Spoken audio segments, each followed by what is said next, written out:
Hello everyone and welcome. This is my first in the series of opening traps for improving players.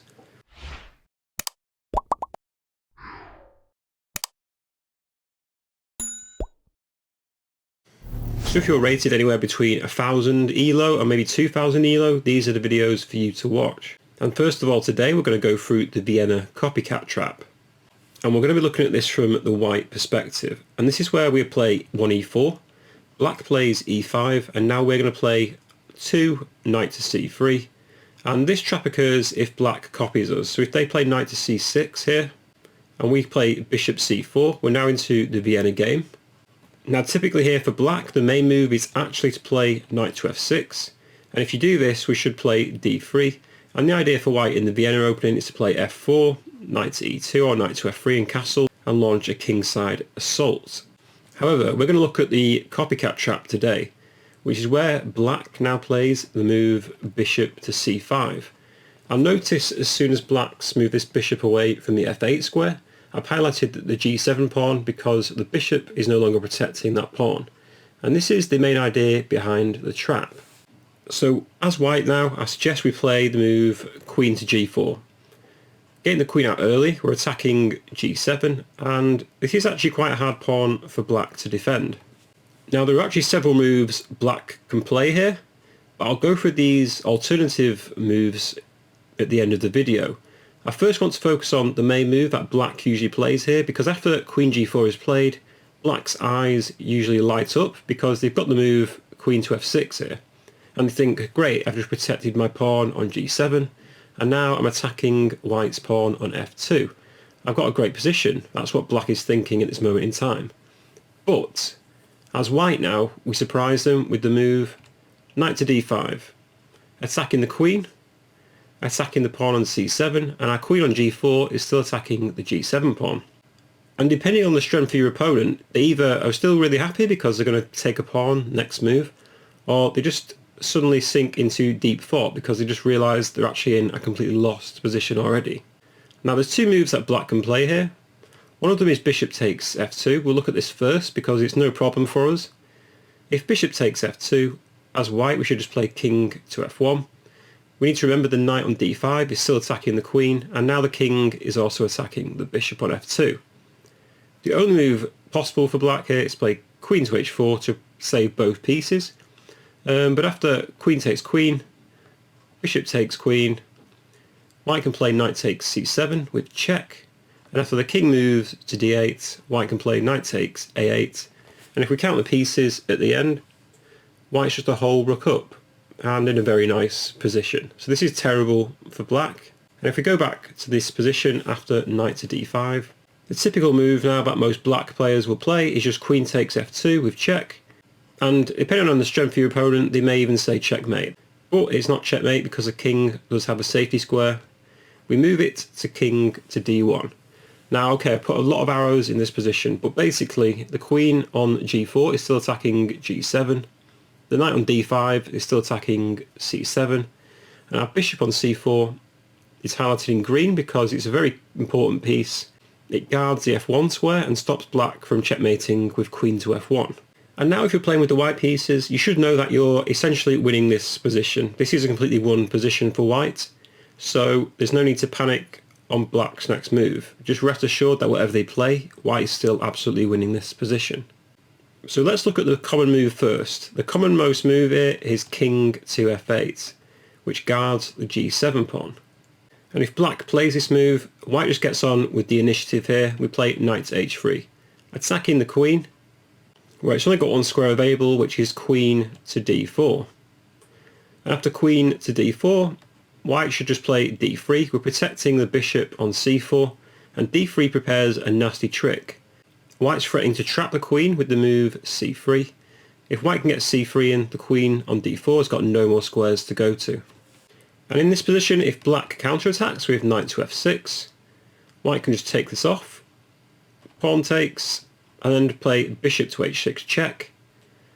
King to e8 is the only move, and then white can just play queen to g7, where white is now threatening to take the rook, and also threatening f7 with the bishop and the queen. If rook f8 to defend this, white can play c3, attacking the queen once again, queen d6 is your only square to go to, and after b4, bishop to b6 and rook to f1, white's got an absolutely dominant position. So after king to f8, we're going to play knight to h3, and if the queen drops back to d4 again, we play d3 as we just saw, but there are a few other moves that black can play here. One of them is d6, where the bishop is now opened up to attack the queen on g4. If this occurs, then simply just play queen to g3, and if bishop takes the knight, white should now play rook to f1. Again, c3 is the main threat here, and white can take the bishop on h3 at their leisure. There's no rush for this. If anything, black now has to make space for the queen, otherwise it's trapped, so bishop to b6.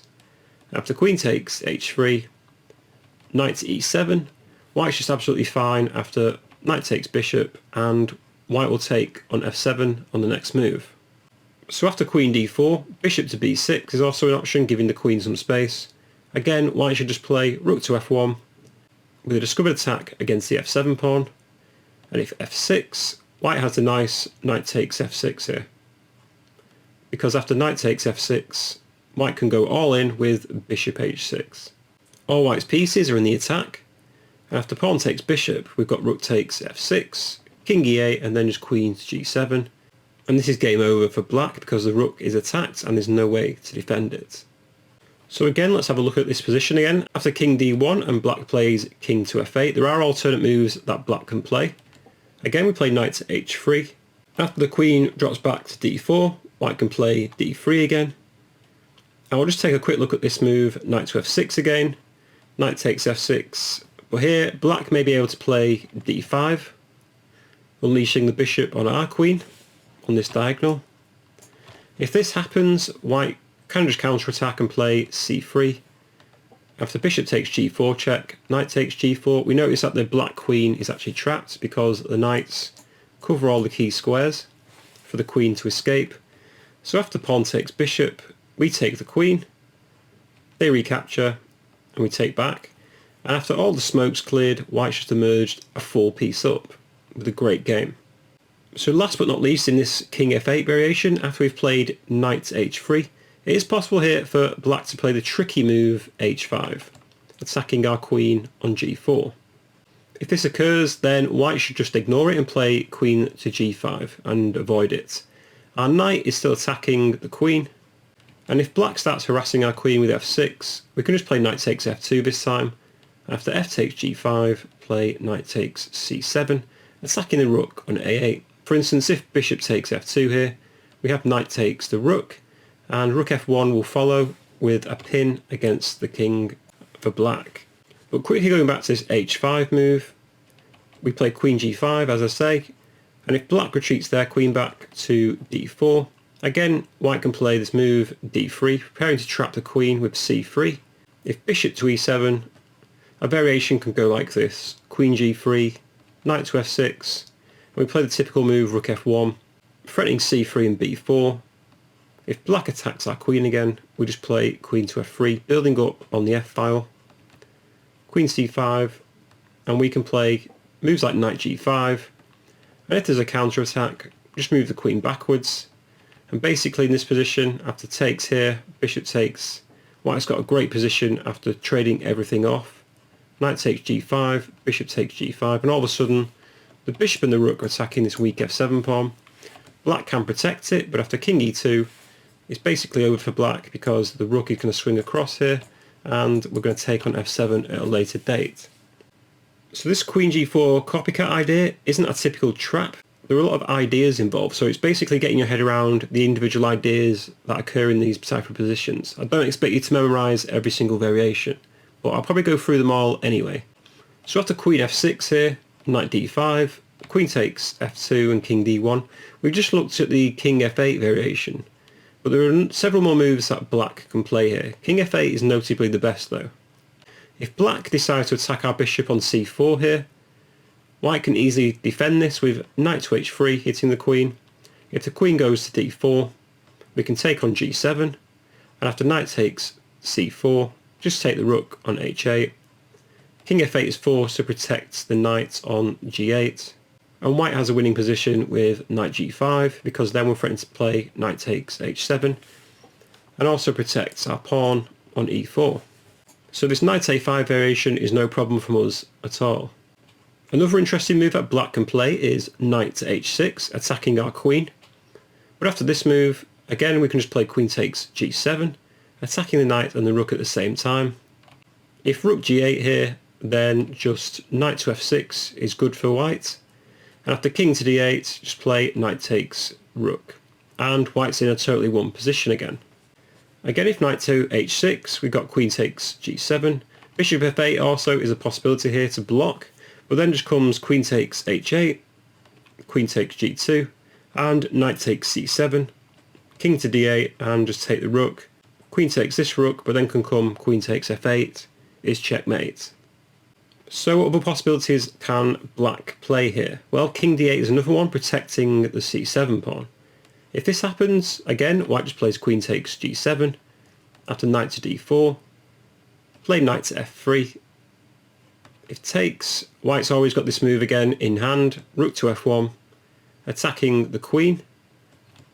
Once the queen retreats, white can play rook takes f3, and if queen takes h2, play this nice move now, d4, unleashing the bishop to the g5 square, and white's again in a totally won position.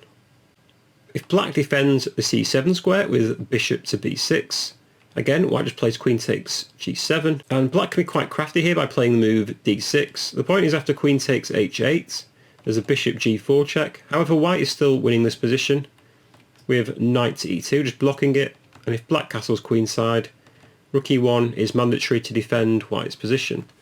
So for this reason, after bishop b6, queen takes g7 and then d6, instead of taking the rook in this position, just play knight to f3. It stops bishop g4 check, and after black develops with say bishop to e6 here, just play rook to f1 again, attacking the queen. If it retreats to c5, now you can take the rook on h8. Now probably the craftiest move that black can play is h5. And this is where white's got to be a bit careful, because after queen takes g7, which is what I recommend to play, in d6, black's now threatening to play bishop to g4 check. So it's very important now as white, we just play the move h3, stopping any nonsense from black. And after this move h3, white's again in a totally won position. So again, just watch out for this h5 move. This is probably the only key theory you need to remember exactly, because after queen takes g7, d6, bishop g4 is quite a big threat, but again, h3, and you'll be fine. And now another move in this position is knight g to e7. Again, we play knight to h3, hit the queen goes to d4, and we just play queen takes g7, attacking the rook. If black defends the rook with knight to g6, again, white can play this move d3. We prepare c3 again, attacking the queen and trapping it. Bishop b6 to give the queen a square. But now white can finish the job with knight to f6. And after king to e7, play knight to d5 check. The king can no longer castle. Once it goes backwards, just play rook to f1, and white's got a great game, attacking this f7 square. If rook f8 to defend, white can go all in with knight g5 and has a great position. And it's just your job to try and finish this game off. Now another testing move that black can play is d6, attacking the queen on g4. But again, white should just play queen takes g7. Again, in a previous variation we showed h5. Black can play h5 here, and this is key again, just to play h3, stopping bishop g4 check. And once queen to d4 is played, again we can play queen takes h8, queen takes c4, and queen takes the knight with check, and white again is winning this position. After d6, queen takes g7. It's also possible for black to play a move like king to d8. If this happens, just play knight to f3. The point is the queen can take on h8 at their leisure, and also play moves like queen to f8. Another move in this position is also maybe knight c to e7 to guard the knight. Again, to stop any bishop g4 checks, just play knight to f3 first. We can take the rook at any point in time. And even if knight g6 here to protect the rook, again white should just play rook to f1. And if queen takes g2 in this position, we've got knight takes e5, threatening to take on f7. And again, the point in a lot of these variations is that the f7 pawn is incredibly weak to white's attack. So these are the themes you just got to watch out for. Now the last two moves I'm going through are the most common, which is g6 here, to stop white taking on g7. Again, if this happens, we play our typical move, knight to h3, attacking the queen. And again, if the queen retreats to d4, attacking the bishop, we play d3, preparing c3 and trapping the queen. If bishop to e7 to give the queen some space, white can go knight g5, and once takes occurs, queen takes, black may play f6, and this is just a sample variation now. White can continue with queen h4. Again, white's still attacking the c7 pawn and prepares c3 and b4. Black can defend with king to d8, but now the typical move we all play, rook f1, and this f6 pawn will fall. And if play continues on, we've got rook takes f6 here, knight g to e7, moves like bishop to e3, and in this particular variation, white just gains massive attack here, and actually finishes the game with checkmate. So after g6, definitely play knight to h3 again. Another move that black may be able to play is d6, but this doesn't work due to knight takes f2, and if bishop takes g4, there's knight takes g4, and white's just won a free piece. So g6 is not exactly the most ambitious. Just play knight to h3, and once the queen retreats to d4, play d3, and even if black again tries d6 here, attacking our queen, white can finish the job with just queen to f3, and even if the bishop captures, just take with the queen, and after queen to f2, at the end of this variation, white still has the nice knight takes c7. Last but not least is where black now plays knight to f6. After knight to f6, attacking our queen, again we just play queen takes g7, now we're attacking the knight and the rook at the same time. This is the typical move that most players play, knight takes d5. If this happens, just take on h8 with check, and once the king moves to e7, play queen to g8, a very important move which guards the g2 pawn. Now I should stress it's very important you don't take this knight with the bishop, because then queen to f1 is checkmate. So definitely play queen to g8 here. After knight to f6, we can always play queen takes f7. And once the king moves, now we can play our knight to h3, attacking the queen.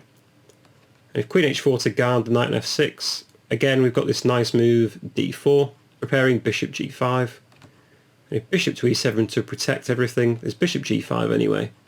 Queen h5 check, a trade, and white can play d5, knight to a5, bishop to d3. I can assure you white's definitely got a much better position. So once we get into this position after queen takes f2, king to d1, I guarantee you should win 90% of these games because white is in a totally won position. You've just got to find the right moves at the right time. You've just got to know when to play this knight to h3 move, this d3 move, the c3 move, or just queen takes g7 straight away. And don't forget you can always swing your rook into f1 if you're in doubt and attack black's f7 square. So let's take a look at some alternatives now. So after e4, e5, we play knight to c3, knight c6, bishop c4, bishop c5, and we play our queen to g4. So queen f6 is just great for white, so we'd love to see that on the board, but they don't always play that move. Actually, the most common move to play is actually g6, which sort of scuppers white's attack a bit. However, white has still got a nice position. If this happens, just play queen to f3, threaten mate on f7. Black usually plays knight to f6. And if this happens, white just has to be a bit careful. We have to play knight g to e2 to guard the d4 square. Otherwise, black's knight will jump in straight into it. And typically now black plays d6. We should play d3. And I've just highlighted in red black's weaknesses around the dark squares. Black's bishop is right here, all the way over here, and black's got incredible weaknesses on the dark squares for our bishop to exploit. Now typically here, black plays bishop g4. Just sidestep your queen. After queen d7, queen h4, we see now white starts taking the initiative and harassing these dark squares. Knight g8 is given as the best move, and then white can just play bishop to d2. The point is now white will castle queenside and prepare a pawn storm. and white's got a very nice game and it's easy to play. Another common move here is actually just playing king to f8, preparing the move d5, which actually wins some materials. So as white, you've got to be very careful for this one as well. But again, if king f8, just play queen to f3. We're threatening checkmate on f7 again. And after knight to f6, again you have to play knight g to e2 to guard this d4 square. Black typically plays d6 here, and white can play d3.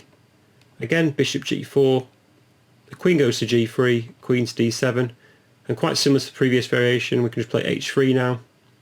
And if bishop to e6 takes, and f4, again white's got a very nice game, easy to play. We'll probably play maybe bishop to e3 or bishop to d2, and castle queenside for white.